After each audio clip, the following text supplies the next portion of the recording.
Hello everyone, welcome back to my channel. Today we are going to tackle a common issue many of you might be facing with once human, getting your controller to work. Let's dive right in.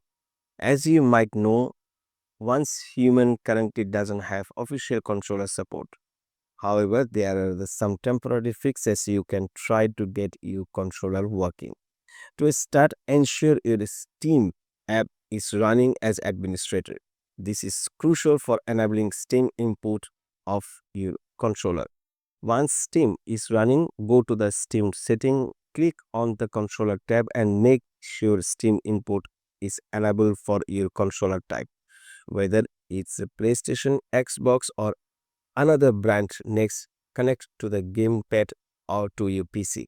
Open your Steam library, select Once Human and click on the controller icon next to the play button. Here you can edit the layout to configure your own button mapping, and you can also try using pre-made community layout by clicking on the current button layout and selecting one from the community tab.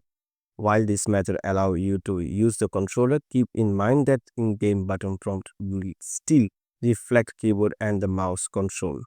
Hopefully, this helps you enjoy the Once Human with your controller until the official support is added. If you found this helpful, be sure to like, comments, and subscribe for more tech-related problem-solving videos.